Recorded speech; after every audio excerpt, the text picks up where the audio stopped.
Wyoming receives a lot of tourists every year, especially in the summer months.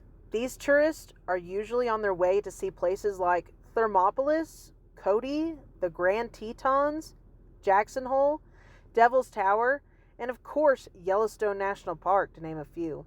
However, along these routes, you must pass through some small towns.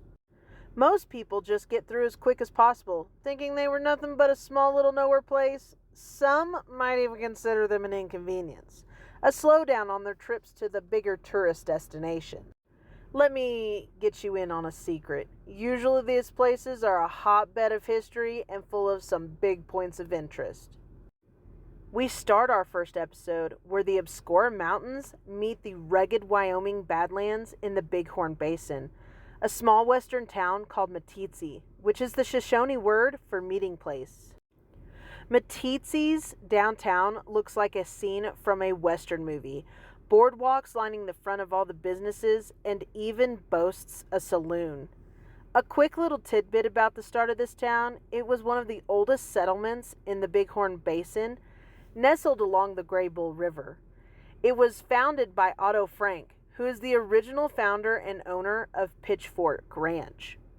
Meeteetse became an official town in September 1901.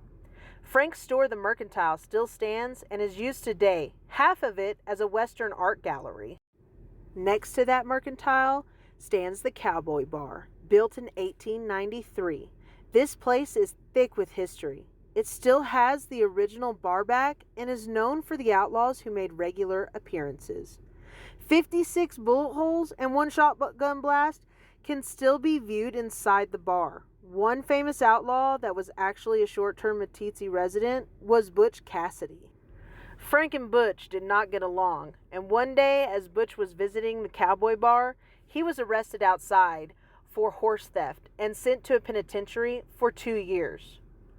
Other famous outlaws to pass through the bar are Walter Earl Durand, the Tarzan of the Tetons, and more recently in 2010, Tracy Province.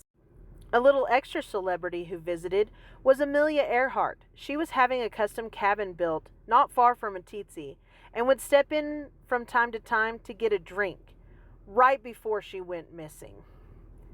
Mr. Tim Kellogg, a former saddle bronc rider and local ranch hand, is now the town chocolatier.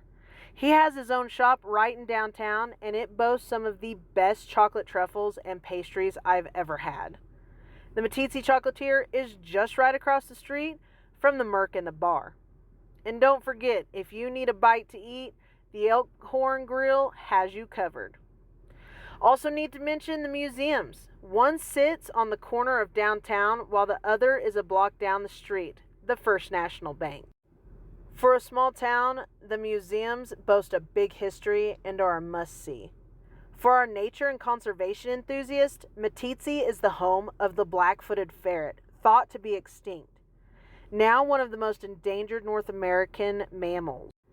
There are some breeding programs in zoos across America that are also introducing them back into the wild.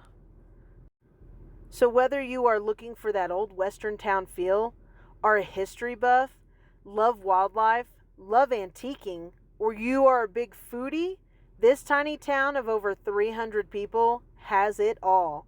Let's consider Meeteetse a no passing zone. Also, little PSA, as I get better at this, the videos will be much better and the editing will be as spot on as I can make it. Thank you all for listening.